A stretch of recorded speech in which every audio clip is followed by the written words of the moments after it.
శ్రీ గురుభ్యో నమః. జూలై నెల 26వ తారీఖున హైదరాబాద్ నుంచి వెళ్ళిన కొందరు శిష్యులు మన పూజ్య గురువులు పరమానందనాథ దీక్షా నామాంచిత శ్రీ క్రోవిపార్థసారథి గారికి పాద పూజను జరిపారు. వారితో మన గురువుగారి సంభాషణ భాగములను కొన్నింటిని ఇక్కడ పొందుపరచాము. ఇటువంటి బీజాల్లో శ్రీం అనేది లక్ష్మీ బీజం. లక్ష్మీ బీజాన్ని కనుక మనం చేసినట్లయితే లక్ష్మీదేవత మనకి పలుకుతుంది అనేటువంటిది మనకి చెప్పినటువంటి. కాబట్టి మీరు ఆ లక్ష్మీ బీజాన్ని ఆయన చెప్పినటువంటి ఆ కల్లో కనిపించి ఆయన చెప్పినటువంటి ఆ బీజాన్ని మీరు కనుక జపం చేస్తూ ఉన్నట్లయితే చాలా గట్టిగా జపం చేయాలి. మంత్రం చిన్నది కదండి, మంత్రం చిన్నదైతే ఎక్కువ జపం చేయాలి, ఎక్కువ చేయాలి. అలా ఎక్కువ చేసినట్లయితే మీకు ఆ దేవత ప్రసన్నం అవుతుంది. మీకు కావాల్సిన ధనధాన్యాలు భోగభాగ్యాలు అన్నీ మీకు వనపడతాయి. సో గురుగారు, ఇప్పుడు శ్రీం అనేది కేవలం యాడ్ చేయాలి, శ్రీం అని జపం చేసుకోవాలంటే శ్రీం అంటే అది ఏకాక్షరి మంత్రం. మంత్రాల్లో కొన్ని ఏకాక్షరి మంత్రాలు ఉంటాయి, ఒక్కటే మంత్రం ఉంటుంది. ఓంకారము, హ్రీంకారము, శ్రీంకారము ఇవన్నీ ఒకటే అక్షరం ఉంటాయి. కాబట్టి ఆ ఒక్క అక్షరాన్నే మీరు శ్రీం శ్రీం అదే అక్షరాన్ని మీరు జపం చేయాలి. ఎందుకంటే వారు అతిరుద్రం టైంలో వచ్చిండ్రు 2023లో యుఎస్కి. అదే వారు పాదుకలు ఎట్లా గుర్తుపట్టినట్టే వారు వేసుకునే పాదుకలు ఆరెంజ్ పాదుకలు ఉండే అట్లా కూర్చున్నప్పుడు దగ్గర కూర్చుంటే బుక్ తీసి చూపించారు శ్రీం అనే అక్షరం. సో అట్లా నేను అనుకుంటున్నా వారు బోధన చేసిందని కరెక్టేనా కనుక ఆ పరమేశ్వరుడికి అందితే ఆయన పరిగెత్తుకుంటూ వస్తాడు. అందటం కూడా ఎట్లా మన గజేంద్ర మోక్షంలో చెప్పాడు చూడండి. ఏనుగు కుయ్యాలించే సంభ్రంభి అది ఒక్క గీంకారం పెట్టింది, ఇంకా నేనేం చేయలేను, లావక్కెంత వేయలేదు, నా వల్ల ఏం కాదు అని ఓ కేక పెట్టింది. అప్పుడు వెంటనే లేచాడు అక్కడి నుంచి. ఎక్కడో ఆయన ఏదో పనిలో ఉన్నటువంటి వాడు సిరికిని చెప్పడు, శంకు చక్కెర ఎగమని చేదో ఈ సంధింపడు, లేచి పరిగెత్తుకుంటూ వచ్చేసాడు. ఎవరి కోసం వస్తాడు? అదే ద్రౌపది ఆ సభలో ఇంకా నాకు రక్షించే వాళ్ళు ఎవరు లేరు, నాకు దిక్కు లేదు, నువ్వే దిక్కు అని ఒక కేక పెట్టింది. శ్రీకృష్ణ, ఓ పరమాత్మ రావయ్యా అని. మరి వచ్చాడుగా. మీరు పిలిస్తే మాత్రం ఎందుకు రాడు? వాళ్ళకు వచ్చినవాడు మీరు పిలిస్తే ఎందుకు రాడు? వస్తాడు, తప్పనిసరిగా వస్తాడు. అయితే ఆ పిలిచేటటువంటి ఆ పిలుపులో ఆర్తి అనేది ఉండాలి. నేను ఇంకేం చేయలేను, అందుకే చెప్పాడు అక్కడ ముందు. గజేంద్రుడు పిలిచే ముందు ఆయన చెప్పాడు, లా ఒక్కింత ఇవ్వలేదు, ధైర్యమా విలోలోంబయ్యే ప్రాణంబుల టవులు తప్పిన మూర్ఛ వచ్చి, నా వల్ల ఇంకా కాదయ్యా, నేను కుస్తీ పట్టలేను, నేను దీంతో యుద్ధం చేయలేను, నువ్వు వచ్చి నన్ను రక్షించు, నువ్వు తప్పించి ఇంకా రక్షించేవాళ్ళు ఎవరు లేరు, నువ్వే దిక్కు అన్నాడు. అది తాదాత్మ్యత, తత్పరత.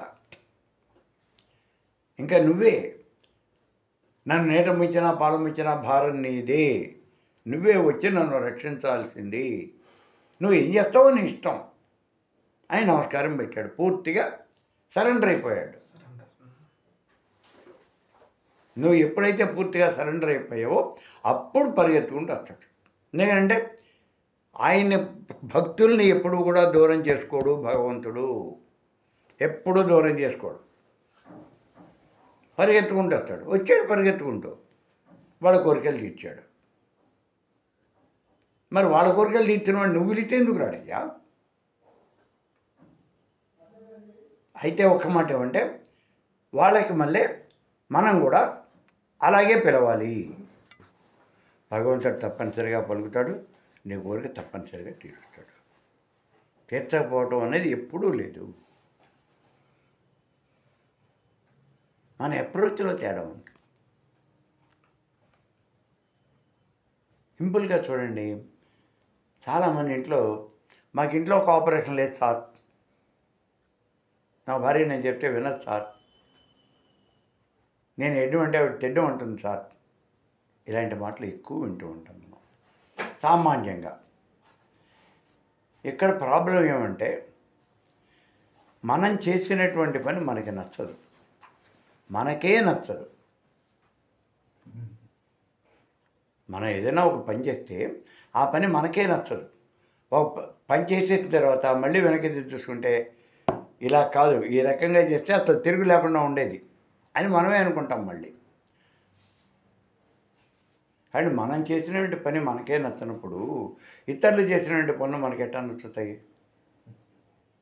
ఇంట్లో పెళ్ళం కావచ్చు, ఆవిడ చేసిన పని మనకి కంప్లీట్గా నచ్చాలని ఏమన్నా రూల్ ఉందా?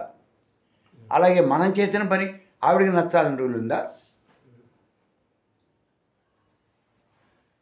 మరి ఇప్పుడు ఆవిడ నా మాట వింటాలేస్తారు, పోనీ నువ్వే ఆవిడ మాట విను.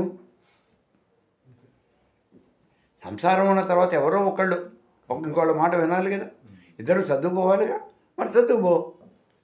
ఆ చదువుపోయే మనస్తత్వం మనలో ఉంటే ఆవిడ కోఆపరేటివ్గా ఎందుకుండదు? సో భగవంతుడు కూడా మనం పిలిస్తే రాడు, మన పని చేయడు అనేమాట అబద్ధం. కోరికలు తీరవు అనేమాట అబద్ధం. తీర్చుకున్న వాళ్ళు బోల్డ్ మంది ఉన్నారు, ఒకళ్ళు ఇద్దరు కాదు. డబ్బులు కావాలి అంటే ఆ డబ్బులు లక్షలు కోట్లల్లో సంపాదించిన వాళ్ళు బోల్డ్ మంది ఉన్నారు. కాబట్టి అదేం లేదు, మనం చేసేటువంటి మంత్ర జపం, ఆ జపం చేయటంలో కొంత తేడా ఉంటుంది. ఆ తేడా లేకుండా మనం జపం కనుక పర్ఫెక్ట్గా చేస్తే మన కోరిక అనేది కోరిక ఎలా తీరుతుంది అన్నప్పుడు, మీరు ఏదో మంత్రం చెప్పుకున్నానండి, నేను పొద్దున ఒక మాల సాయంత్రం ఒక మాల చేస్తానండి. పొద్దున ఒక మాల సాయంత్రం ఒక మాల చేస్తే, పొద్దున ఒక ఇడ్లీ తిన్నానండి, సాయంకాలం ఒక కాఫీ తాగానండి, సరిపోతుందా? మరి సరిపోదు కదా. సరిపోతున్న సంగతి మీకే తెలిసిపోయింది కదా. మరి ఎట్లా? ఈ మొత్తం జపం చేస్తే దేవత ఎలా మీకు కరుణించడం జరుగుతుంది? ఆవిడ ఎలా మీకు ప్రసన్నం అవుతుంది? కాదు. దేవత ప్రసన్నం కావాలంటే ఇందా మనం చెప్పుకున్నట్టే, మీకు ఎప్పుడైతే డిస్టింక్షన్ రావాలి, లేకపోతే యూనివర్సిటీ ఫస్ట్ రావాలి అని మీకు కోరిక ఉన్నదో, అప్పుడు మీరు అసలు you should be thorough with the subject. అంతే కదా. ఏ కార్నర్లో ఎక్కడ టచ్ చేసినా సరే మీరు సమాధానం చెప్పగలిగి ఉండాలి. సామాన్యంగా ఇప్పుడు ఆ లెవెల్లో ఉన్నవాళ్ళు చాలామంది ఉంటారు. ఇక్కడ మనకు కూర్చుంటే ఎవడున్నాడు లేని అనిపిస్తుంది, కానీ ఆ కాంపిటీషన్ అక్కడికి వెళితే అందరూ అలాంటి వాళ్ళే ఉంటారు. మరి వాళ్ళల్లో మనం టాప్గా ఉంచవాలి కదా. మళ్ళీ ఇది కొంత అదృష్టం మీద ఆధారపడి ఉంటుంది, మిగిలింది మన మీదే ఆధారపడి ఉంటుంది. పూర్తిగా అదృష్టం అనేది కాదు, మన యొక్క కృషి మీద ఆధారపడి ఉంటుంది. అంటే అక్కడ మనం చాలా గట్టిగా కృషి చేయాలి. అలాగే ఇక్కడ కూడా మంత్రాన్ని చాలా గట్టిగా మనం చేయాలి. ఎంత గట్టిగా చేయాలి? లక్షల్లో కూడా కాదు, కోట్లల్లో జపం చేయవలసి ఉంటుంది. మీరు మంత్రం చెప్పుకున్నారు, ఫలానా స్వామివారి దగ్గర మంత్రం చెప్పుకున్నారు, చెప్పినటువంటి ఆయన మంత్రం చెప్పిన ఆయనే సామాన్యుడు కాదు, ఆయన చాలా పెద్దవాడు, ఏ అనుమానం లేదు కదా. అనేకం మీరు కూడా చెప్పుకుంది. అలా ఉన్నప్పుడు ఆయన దగ్గర చెప్పిన మంత్రాన్ని మీరు ఆ మంత్రానికి జస్టిస్ చేశారా అనే విషయం చూడాలి. ఎన్ని వేలు చేయాలి? కనీసం రోజు 10,000 చేయాలి డైలీ. అందుకే మీకు మంత్రాన్ని పురస్చరణ చేయండి అని చెప్పుకుంటారు స్వామివారు. చెప్పారు, ఏ అనుమానం లేదు మీకు. మంత్రం చెప్పుకున్న తర్వాత కొంతకాలానికి పురస్చరణ చేయాలి. పురస్చరణ అంటే అదే పనిగా పెట్టుకుని 1 వారం రోజులు, 10 రోజులు, 20 రోజులు, నెల రోజులు మీరు వర్క్ చేసే వర్క్ని బట్టి మీకు ఖాళీ ఉన్నది ఆ సమయాన్ని బట్టి మీరు ఒక ఇది పెట్టుకోవాలి, ఒక ఇది ఏర్పాటు చేసుకోవాలి. ఉదయం నుంచి సాయంత్రం దాకా జపమే చేయాలి. 3 పూట్ల మీరు ఏ దేవతని ఆరాధిస్తున్నారో ఆ దేవతకి 3 పూట్ల పూజ చేయాలి, సహస్రనామాలతో పూజ చేయాలి. ఆ దేవతకు ఉండే కవచము, హృదయము, కీలకము, ఆ తర్వాత ఈ ఖడ్గమాల, మహావిద్య అటెండ్ ఏమన్నా ఉంటే అవన్నీ పారాయణ చేయాలి. ఆ దేవత యొక్క మంత్రం చేయాలి. కనీసం ఆ దేవత యొక్క మంత్రం ఎంత ఉన్నది ఆ మంత్రం అనేది దాన్ని బట్టి మీరు ఆ మంత్రాన్ని చేయాలి. అది 1 లైన్ ఉందా, 2 లైన్లు ఉన్నాయా, 10 లైన్లు ఉన్నాయా? కొన్ని మంత్రాలు 10-15 లైన్లు ఉన్నాయి. ఇప్పుడు వారాహి మంత్రం ఉందనుకోండి, రాజశ్యామల ఉన్నదనుకోండి, అవి పెద్ద పెద్ద మంత్రాలు. అవి రాజశ్యామల కానీ వారాహి కానీ 100 అక్షరాలు ఉన్నటువంటి మంత్రాలు అవి. మరి 100 అక్షరాల మంత్రం మీకు ఎంత అవుతుంది? ఒకసారి చేయాలంటే 40 నిమిషాలు పడుతుంది. ఏది? ఒక 100 చేయటానికి 40 నిమిషాలు పడుతుంది. అందుకే వారాహి ఎవరికి చెక్కమని అవ్వదు, చాలా ఎక్కువ సమయం పడుతుంది. అందుకని అటువంటి మంత్రాలు మీరు పొద్దున్న నుంచి సాయంత్రం దాకా ఆ 10 గంటలు కూర్చొని ఆ మంత్రాన్ని జపం చేయాలి. అదే దీంతో ఎవరితోనూ మాడకూడదు, క్షౌరం చేసుకోకూడదు, నేల మీదే పడుకోవాలి, బ్రహ్మచర్యం పాటించాలి, సాధ్యమైనంత వరకు భార్యతో కూడా మాట్లాడకూడదు, ఇతర విషయాలు ఏవి మాట్లాడకూడదు, ఇంట్లోంచి బయటకు కాలు పెట్టకూడదు. మీరు ఆ జపం చేసే ప్రచరణ చేసే 20 రోజులు కూడా దేవతతోనే ఉండాలి, అలాగే ఉండాలి. అలా 20 రోజులు అంటే అర్ధమండలం, 40 రోజులు అంటే మండలం అవి చేస్తే ఒకసారి పురస్చరణ అవుతుంది. ఇలాంటి పురస్చరణలు ఎన్ని చేయాలి? మంత్రం సిద్ధించాలి అంటే, కోరిక తీరాలంటే సామాన్యం కాదు. మనం కోరినటువంటి కోరిక ఏమిటి అనేది చాలా ముఖ్యమైనటువంటిది. అది తేలికైనటువంటి కోరిక, కష్టమైందా? హిరణ్యకశిపుడు తపస్సు చేశాడు. ఎన్నాళ్ళు చేశాడు? 12,000 దివ్య సంవత్సరాలు చేశాడు అని చెప్తున్నాడు. 12,000 దివ్య సంవత్సరాలు మనం ఊహించడం. అంతకాలం తపస్సు చేశాడు. నిద్రాహారాలు లేకుండా అలాగే కూర్చున్నాడు. రాక్షసుడు కదా. రాక్షసుడు అంటే ఆయనకి కొమ్ములు ఉంటాయని లేదా కోరలు ఉంటాయని కాదు, స్వభావం రాక్షసత్వం, తమోగుణ ప్రధానమైన వాడు, అంతకన్నా ఏం లేదు. తమోగుణ ప్రధానుడు అలాగే కూర్చుని నిద్రాహారాలు లేకుండా అలా తపస్సు చేశాడు. అలాగే చేశాడు తపస్సు అంతా. శరీరంలో ఉన్నటువంటి రక్తమాంసాలు మొత్తం పూర్తిగా కరిగిపోయినాయి, ఎండిపోయినాయి, ఏం మిగలలేదు. ఒట్టి ఎముకల గూడు, దాని మీద చర్మం గతంలో కప్పబడి ఉండేది. ఇప్పుడు అందులో ఇంకేమన్నా ఉన్నదేమో అని చీమలు చెదలు పట్టుకుని ఆ చర్మాన్ని కూడా తినేసినాయి. ఏమీ లేదు, అలా ఉన్నాడంతే. ఎముకల పువ్వు అలా ఉన్నది. అప్పుడు బ్రహ్మదేవుడు ప్రత్యక్షమైనాడు, ఆయన కోరికలు తీర్చాడు. మరి మీరు అందులో మనకి అంత పెద్ద కోరిక లేదు, మరి లేదు అంటే దానికి సమానమైన దానికి సరిపోయేటటువంటి ఏదో అదన్నా చేయాలిగా మనం. మరి మీరు చేస్తున్నారా? స్వామివారు మంత్రం చెప్పారు, బాగుంది. ఆయన ఏదో విజయ గణపతో లేకపోతే ఇంకేదో చెప్తారు కదా, ఇది భైరవ గణపతి, ఇట్లాంటిది ఏదో మంత్రం చెప్పుకుంటారు. ఏం చెప్పినా మరి ఆయన చెప్పినటువంటి ఆ మంత్రాన్ని మీరు చేయాలి కదా. వచ్చిన వాడికల్లా చెప్పేస్తారు, ఏదో మంత్రం చెప్తారు. మీరేంగా ఏం అడిగారో దాన్ని బట్టి ఒక మంత్రం చెప్పేస్తారు. వెళ్ళిన వాడు ఎలా చేస్తున్నాడు, ఏం చేస్తున్నాడు అనేది ఏ గురువు కూడా చూడడం, చూసేంత టైం ఉండదు. మరి నేను మంత్రం చెప్తాను, నా దగ్గర మంత్రం చెప్పుకెళ్ళిన వాడు ఆయన వాడు మంత్రం చేస్తున్నాడో చేయటం లేదో నాకు ఎలా తెలుస్తుంది? మళ్ళీ వాడు పరమేశ్వరుడు, అమ్మవారు పరమేశ్వరి. ఇప్పుడు పరబ్రహ్మ సాకారం ధరించాడు. సాకారం ధరించినప్పుడు అది స్త్రీ పురుషులుగా రెండుగాను ఉంటుంది. ఒక స్త్రీనే ఉండదు, ఒక పురుషుడే ఉండడు. ఎందుకంటే పురుషుడు లేకపోయినా స్త్రీ లేకపోయినా ఏ ఒక్కళ్ళతోనూ కూడా సృష్టి అనేది జరగదు.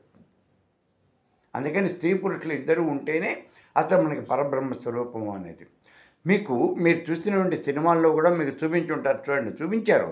మీరు అన్నమయ్య సినిమా చూశారు కదా, అందరూ చూశారు. అన్నమయ్య చచ్చిపోయేటువంటి సీన్ ఒక్కసారి గుర్తు తెచ్చుకోండి. ఈయన అంతర్యామి అలసినే అని ఏదో పాట పాడుతూ ఉంటాడు. వెంకటేశ్వర స్వామి ప్రత్యక్షమయ్యాడు. ఇటువైపు శ్రీదేవి, ఇటువైపు భూదేవి ఇద్దరు ఉన్నారు, అంతే కదా. అన్నమయ్య అయిపోయి ఆయన యొక్క ఆత్మ అలా జ్యోతి రూపంలో పైకి వచ్చేటప్పటికి ఈ ఉన్నటువంటి శ్రీదేవి భూదేవి ఇద్దరు కూడా ఇంట్లో కలిసిపోయారు, వెంకటేశ్వర స్వామిలో కలిసిపోయారు. అప్పుడు మేము అక్కడ కనిపించేది వెంకటేశ్వర స్వామి ఒకటే. అంటే ఎలాగున్నాడు? ఇది పరబ్రహ్మ స్వరూపం. ఈ పరబ్రహ్మ స్వరూపమే స్త్రీ పురుషులుగా రెండుగాను అలా విడిపడి ఈ చరాచర జగత్తును సృష్టించింది. అక్కడ మీకు కనిపించేది ఒకటే, మళ్ళీ ఉండేది ఒకటే. అందుకని ఆ ఒకటి ఉన్నటువంటి ఆ పరబ్రహ్మ స్వరూపము మొట్టమొదటిలో పరమేశ్వరుని అడుగుతుంది, నాకేమైనా లోకంలో ఉన్నటువంటి భక్తులందరూ కూడా ఉద్ధరింపబడాలి, అలా ఉద్ధరింపబడటం కోసం వాళ్ళకి ఏదైనా ఒక కొత్త విద్య చెప్పవలసింది అని అడిగితే అప్పుడు శ్రీ విద్యాతంత్రం చెప్పాడు అని అంటారు. శ్రీ విద్యాతంత్రము, ఈ శ్రీ విద్యా తంత్రం అంటే ఇప్పుడు మనం చేసేవంటి శ్రీ విద్య అన్నమాట. ఈ తంత్రాన్ని చెప్పాడు. కాబట్టి అక్కడి నుంచి ఆవిడేం చేసింది, ఆవిడ కొంతకాలం దాన్ని ఉపాసన చేసి అంటే సిద్ధి పొందిన తర్వాత మొట్టమొదటి ఉమామహేశ్వరులకు చెప్పింది. ఆ ఉమామహేశ్వరులు లక్ష్మీనారాయణులకు చెప్పారు. లక్ష్మీనారాయణులు వాణి హిరణ్య గర్భులకు చెప్పారు.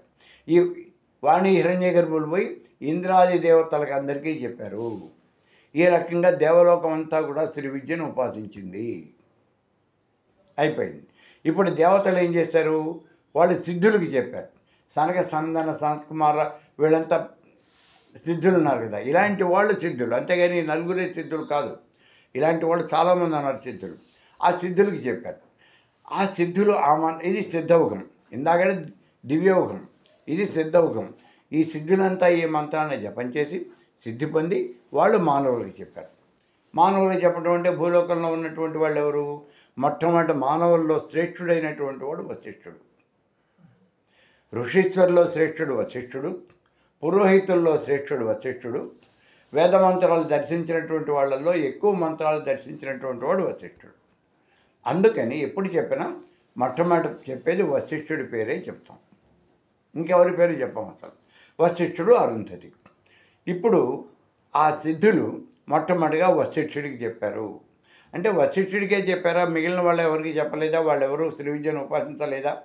అలా కాదు, వచ్చింది వశిష్ఠుడి దగ్గరికి. వశిష్ఠుడు మిగిలిన వాళ్ళందరికీ చెప్పాడు. మొట్టమొదటిగా వశిష్ఠుడు.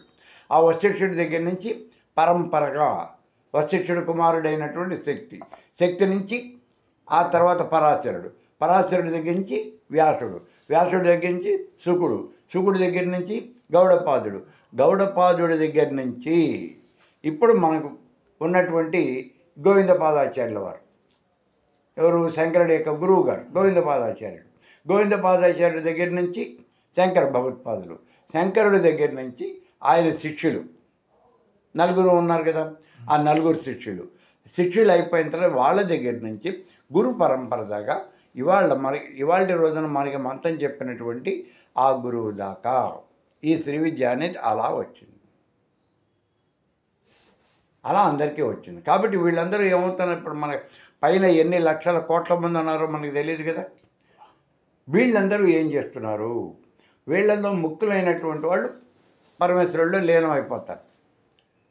కొంతమంది, అందరూ లీనం కారు, కొంతమంది అవుతారు. కొంతమంది ఏం చేస్తారు, లోకాలను ఉద్ధరించాలి అనేటటువంటి కోరికతో మళ్ళీ ఈ లోకంలోనే తిరుగుతూ ఉంటారు. ముక్తులైనటువంటి వాళ్ళు జీవన్ముక్తాచరంతే త్రిశులోకేషు సర్వదా, సర్వకాల సర్వావస్థల్లోనూ కూడా అలా తిరుగుతూ ఉంటారు. వీళ్ళలో ఎవరన్నా ఉన్నారా, మనకి తెలిసిన వాళ్ళు ఉన్నారా? ఉన్నారు. నారదుడు ఉన్నాడు కదా, నారదుడు ముక్తాత్మ, ఆయన ముక్తి పొందినటువంటి వాడు. అలా తిరుగుతూ ఉంటాడు. ముల్లోకాల్లోనూ ఇట్లా నామాన్ని జపం చేస్తూ తిరుగుతాడు. ఎందుకు తిరుగుతాడు? లోకాలన్నింటికీ కూడా మేలు చేయాలి, అది ఆయన కోరిక. ఆయన ముక్తుడై కూడా అలా తిరుగుతాడు. ఇలాంటి ఆత్మలు చాలా ఉన్నాయి, ఒకటి కాదు. మనకి తెలిసినటువంటి వాడు ఒక నారదుడు. ఇలా వీళ్ళంతా తిరుగుతూ ఉన్నటువంటి వాళ్ళు మనకి ఆ పైన తిరుగుతూ వెతుకుతూ ఉంటారు. లోకంలో ఎవరైనా సరే గొప్పవాడు దొరుకుతాడా, ఒక సమర్థుడైనటువంటి వాడు దొరుకుతాడా, గొప్పవాడు అంటే సమర్థుడైనటువంటి వాడు ఎవరైనా దొరక్కపోతాడా అని వెతుకుతూ ఉంటారు. ఎందుకంటే మీకు సమర్థుడైనటువంటి వాడు ఏం చేయాలి, వాడితో గొప్ప పనులు చేయించాలి. సమర్థుడైనటువంటి వాడు దొరికితే వాడితో గొప్ప పనులు చేయించాలి. సామాన్యంగా మనం క్లాసులోకి వెళ్తాం, క్లాసులో మంచి ఇంటెలిజెంట్ స్టూడెంట్ ఉన్నాడు అనుకోండి, వాడిని పికప్ చేస్తాం ముందు. వాడితో అరే నువ్వు ఈ పని చేయరా, మిగిలిన వాళ్ళు ఏదో చదువుకుంటారు, అట్లా కాదు, నువ్వు ఈ పని చేయి, నువ్వు ఈ ఎక్స్పెరిమెంట్ చేయి అని వాడితో మనం ఎక్స్పెరిమెంట్లు చేయిస్తుంటాం. అలాగే వీళ్ళు కూడా ఇక్కడ పైన తిరుగుతూ ఆ సమర్థుడైనటువంటి వాడు ఎవరైనా కనుక మనకి దొరికినట్లయితే వాడితో గొప్ప పనులు ఏవైనా చేయించాలి. వాళ్ళకి కావాల్సిన పనులు, గొప్ప పనులు అంటే వాళ్ళకి కావాల్సినటువంటి పనులు. వాళ్ళకి కావాల్సిన పనులు ఏమిటి, దేశానికి మేలు జరగటమే, వాళ్ళకి అంతకన్నా అక్కర్లేదు. ఈ విషయంలో వాళ్ళకి కావాల్సిన వాళ్ళ సంప్రదాయంలో వీళ్ళతో పుస్తకాలు రాయించడం కానీ, ఉపన్యాసాలు చెప్పించడం కానీ, లేకపోతే ఇతరులకు మంత్రోపదేశం చేయించడం కానీ, యజ్ఞాలు యాగాలు క్రతువులు హోమాలు ఇట్లాంటివన్నీ చేయించడం కానీ, ఇలాంటి పనులు వాళ్ళు చేస్తారు. మరి మనకేం రాదు కదండి, మనకేం రావక్కర్లేదు.